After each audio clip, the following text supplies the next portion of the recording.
Prime Video has finally released the trailer for the upcoming animated series Batman Cape Crusader, and I wanted to share my thoughts and break it down. 'Cause I've been living life right like I could just die any minute, going for a ride down the side. Hi everyone, my name is Jacob Airy. Welcome to the StudioJake vidcast where I talk about all things pop culture. Be sure to like, share, and subscribe, and if you're watching on YouTube, ring that little bell so you get notifications, and consider becoming a channel member. All right, so it finally happened. We have the trailer, and I thought about doing one of those trailer reactions that you see where people are wearing the headphones and they have it on the bottom of the screen. I used to do ones like that, except I didn't show the bottom of the screen. I just had the volume ramped up, and I was just kind of like show my facial expressions. Every time I did that, the YouTube censors would go nuts. I don't know why they like to pick on little creators like myself, but Warner Brothers and a few other film studios really abused that copyright claim, even though I wasn't even showing the video. I just had the sound on. So I can't do it like that anymore, unfortunately. However, I did want to just bring up what I saw in this trailer. Now, previously, I covered the voice actor reveal trailer. It was a trailer. I don't care what Mini Driver says. And I wanted to break down this one, though, because I had said I wanted to give Hamish Linklater, who is the voice of Batman in this, I wanted to give him the benefit of the doubt. And this trailer, the first thing I noticed from it, the voice acting is really good. I thought that everyone who was clipped in this trailer did a fantastic job, including Hamish. I thought his voice acting as Batman was good. They didn't really show him doing Bruce Wayne. It was mainly about Batman, but I did think it was really good how he portrayed it. That, along with the other voice actors who were presented in the trailer, I thought everyone did a fantastic job. And again, this is the trailer, so I didn't see, or I should say, I didn't hear that many things of it. Number two, I thought the animation was really good. The Bruce Timm has not lost his edge when it comes to illustrating or animation. I found it to be very eye-popping, very catching. The both the character designs and the background designs, as well as the action sequences as presented in the trailer, were very well done. I don't have any complaints about that. I like they're going back to Batman's retro look for this series. I think it looks really cool. I'm glad they didn't do the overly long ears. They're still longer than, kind of the typical. This is sort of my favorite design. They went for the more medium ears, which I think is really cool.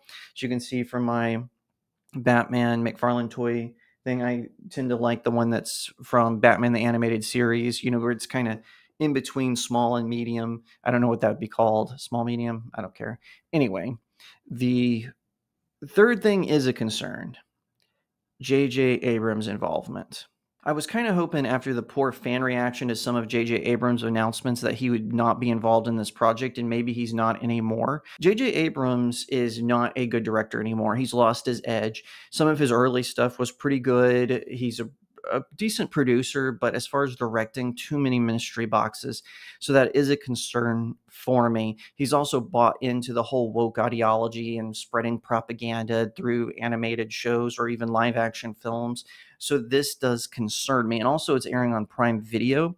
It was originally supposed to stream to Max, but Max passed on it, and that is kind of a concern to me, because Max will put out whatever slop their woke directors and producers will throw at them. So why did this one get passed over? That is a little suspicious to me. One thing, too, is the show was supposed to take place in the 1940s, and I've noticed, though, that when it comes to certain characters, it seems they're going to race swap them in a way that, wouldn't work in 1940s. And I hate to say that, because the 1940s, back then, people were still dealing with cultural bigotry. You have to make it realistic, but I think that they're diving into this really poorly. If we already know that Harley Quinn is going to become Asian. Don't know why they're doing that. Batman has Asian characters that they could introduce, so I don't know why. Bruce Timm created one, Sun Tzu, for a video game. He could bring him into the series. So I don't understand why they feel the need to do this other than it's just political pandering. So number 4, I like the music. I think the soundtrack is really well done, at least from the trailer's perspective. The soundtrack is really great. It sounded good. It sounded moving. The sound editing was good. And I thought that worked really well. Number 5, I didn't see a hint of the Joker, but I'm kind of okay with that, especially with The Batman. That animated show really overused the Joker, but I also don't think he should be scaled back so much that he's not even a presence. He's Batman's arch enemy. Now, obviously, Batman can exist without the Joker, even though I'm wearing the t-shirt, but the Joker can't exist without Batman except in very, very rare circumstances, like with Emperor Joker, where it was Joker versus Superman, or with the Joaquin Phoenix film Joker. But those are all very, very rare circumstances. So I'm not sure why they didn't at least give us a hint of his. Now, I did like seeing that they're using a few other of Batman's lesser known villains. Like I saw, oh man, I'm going to really butcher this name, Onomatopoeia. Now, he's created by Kevin Smith, and so I hate that Kevin Smith is getting a paycheck from this because he's a fraud, he's a hack. But that villain, when he was used by other people, he was actually a pretty good villain. And to Kevin Smith's credit, the Green Arrow story where this character was introduced is good. For those of you who don't know who he is, he's this hitman who hates vigilantes. He's like a serial killer who targets non-powered ones. And whenever he uses a weapon, he imitates it. So if he shoots a gun, he goes bang like that. Or if he throws a knife, he goes shink like that. So very unique character, at least. But I hope that Kevin Smith didn't have any influence on the show outside of his character appearing. Now, the final thing I wanted to bring up is I'm not sure how they're going to tell the story. The trailer seems to imply that there's going to be an overarching story arc with the gangs of Gotham City, and they're going to be what's what I'm looking for. They're going to be sort of bolstering up their plan to attack Batman, but it's going to lead to some sort of gang civil war in the middle of it. Now, a lot of modern TV shows do this now, where instead of the first season having individual stories that have impact later, or they're not even revisited, everything has to have an overarching story arc. I don't think Batman needs that. One time I did a calculation because I own the Batman encyclopedia, because of course I do. I'm a Batman aficionado. I did a calculation based on just the villain lists in the Batman encyclopedia alone. You could do a 5-season television show with an average of 25 episodes each and not repeat a single villain. That's how big Batman's rogue gallery is. So I don't understand the need or the desire to do an overarching and then also have Batman solving individual crimes or battling individual villains, while that is going on.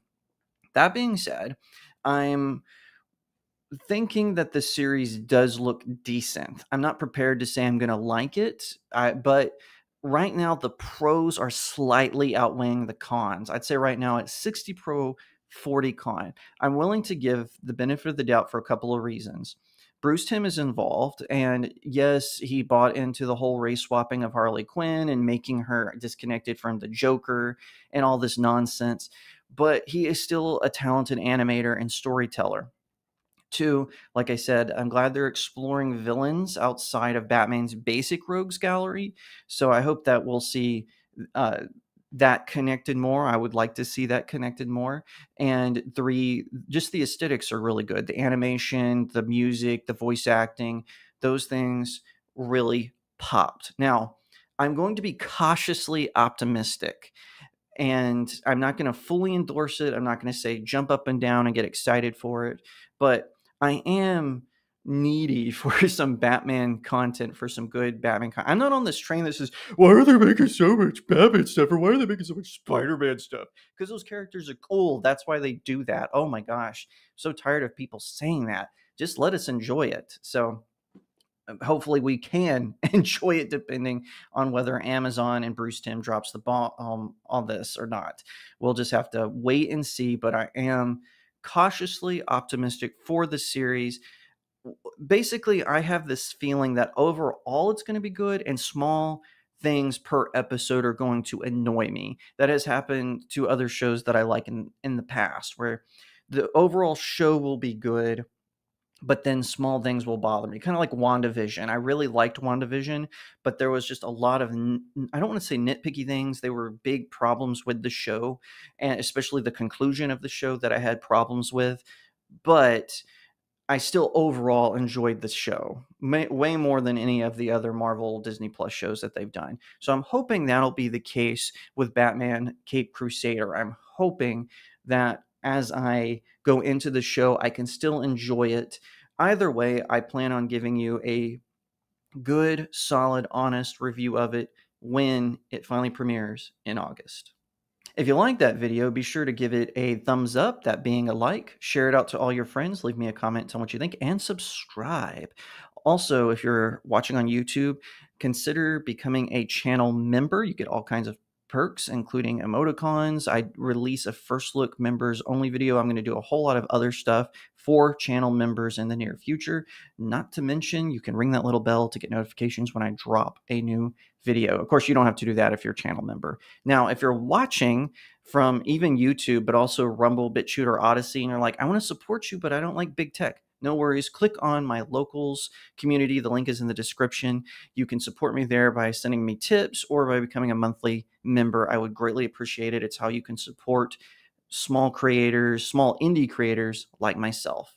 Once again, thank you so much for watching, and I'll see you next time right here on StudioJake.